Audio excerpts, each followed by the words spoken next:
ಗದಗ ಜಿಲ್ಲೆ ರೋಣ ಪಟ್ಟಣದಲ್ಲಿ ಗಾಣಿಗ ಸಮುದಾಯ ಭವನದ ಕಟ್ಟಡದ ಭೂಮಿ ಪೂಜೆಯನ್ನ ಶಾಸಕರಾದ ಜಿಎಸ್ ಪಾಟೀಲ್ ಹಾಗೂ ಅಥಣಿ ಶಾಸಕರಾದ ಶ್ರೀ ಲಕ್ಷ್ಮಣ ಸವದಿ ಹಾಗೂ ಹರಚರ ಶ್ರೀಗಳಿಂದ ಸಮುದಾಯ ಭವನದ ಭೂಮಿ ಪೂಜಾ ಕಾರ್ಯಕ್ರಮವನ್ನ ಬಾದಾಮಿ ರಸ್ತೆಯ ಗಾಣಿಗ ಸಮುದಾಯದವರ ಜಾಗಿಯಲ್ಲಿ ನೆರವೇರಿಸಿದರು. ಕಾರ್ಯಕ್ರಮದ ದಿವ್ಯ ಸಾನ್ನಿಧ್ಯವನ್ನ ಗಾಣಿಗ ಸಮುದಾಯ ಪೀಠದ ಗುರುಗಳು, ಗುಲಗಂಜಿ ಮಠದ ಪರಮ ಪೂಜ್ಯ ಶ್ರೀ ಗುರುಪಾದ ಮಹಾಸ್ವಾಮಿಗಳು, ರೋಣ ಕೋತಬಾಳ ಅಂಕಲ್ಗಿ ಮಠದ ಪರಮ ಪೂಜ್ಯ ಶ್ರೀ ಗಂಗಾಧರ ಮಹಾಸ್ವಾಮಿಗಳು, ಅದೇ ರೀತಿ ಬೆನಹಾಳದ ಶ್ರೀಗಳು, ನವಲಗುಂದದ ಗವಿಮಠದ ಪರಮ ಪೂಜ್ಯ ಶ್ರೀಗಳು ದಿವ್ಯ ಸಾನ್ನಿಧ್ಯ ವಹಿಸಿದ್ರು. ಇದೇ ಸಂದರ್ಭದಲ್ಲಿ ಮಾತನಾಡಿದ ಶಾಸಕ ಜಿಎಸ್ ಪಾಟೀಲ್, ನನ್ನನ್ನ ಯಾವುದೇ ಪಕ್ಷ ಭೇದ ಎಲ್ಲವನ್ನ ಮರೆತು ನನ್ನನ್ನು 25,000 ಮತಗಳ ಅಂತರದಲ್ಲಿ ನನ್ನ ಗೆಲುವಿಗೆ ಕಾರಣೀಕರ್ತರಾಗಿದ್ದಾರೆ. ಅಂತವರ ಋಣ ತೀರಿಸಲು ನಾನು ಈ ಸಮುದಾಯ ಭವನಕ್ಕೆ 25 ಲಕ್ಷ ಹಣವನ್ನ ಕೊಟ್ಟಿದ್ದೇನೆ. ಹಂತ ಹಂತವಾಗಿ ಇನ್ನು ನನ್ನಿಂದ ಸಹಾಯ ಸಹಕಾರ ನೀಡುತ್ತೇನೆ. ತಾವೆಲ್ಲರೂ ಒಗ್ಗೂಡಿ ಈ ಸಮುದಾಯ ಭವನವನ್ನ ಬೇಗನೆ ನಿರ್ಮಿಸಿ ಎಂದು ಜಿಎಸ್ ಪಾಟೀಲ್ ಹೇಳಿದರು.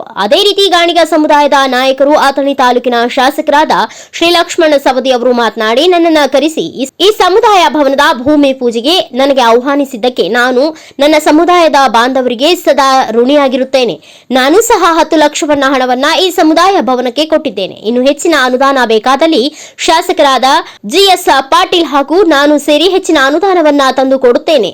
ಬೇಗನೆ ಕಟ್ಟಡವನ್ನ ನಾಳೆಯಿಂದಲೇ ಶುರು ಮಾಡಿ ಸಮುದಾಯ ಭವನ ಎಲ್ಲರ ಮನೆಯವರು ಕಟ್ಟಡಕ್ಕೆ ಸಹಾಯ ನೀಡಿ ಎಂದು ಅವರು ಹೇಳಿದರು. ಈ ಸಂದರ್ಭದಲ್ಲಿ ಶಾಸಕರಾದ ಜಿಎಸ್ ಪಾಟೀಲ್, ಅದೇ ರೀತಿ ಹಿಂದಿನ ಉಪಮುಖ್ಯಮಂತ್ರಿಗಳು, ಅಥಣಿ ತಾಲೂಕಿನ ಶಾಸಕರಾದ ಲಕ್ಷ್ಮಣ ಸವದಿ, ಪರಶುರಾಮ್ ಅಳಗವಾಡಿ, ಬಸವರಾಜ ನವಲಗುಂದ, ಮುತ್ತಣ್ಣ ಸಂಗಳದ ಸೇರಿದಂತೆ ರೋಣ ನಗರದ ಗಾಣಿಗ ಸಮುದಾಯದ ಗುರು ಹಿರಿಯರು, ಯುವಕರು, ಇನ್ನು ಅನೇಕ ಜನರು ಇದೇ ಸಂದರ್ಭದಲ್ಲಿ ಉಪಸ್ಥಿತರಿದ್ದರು.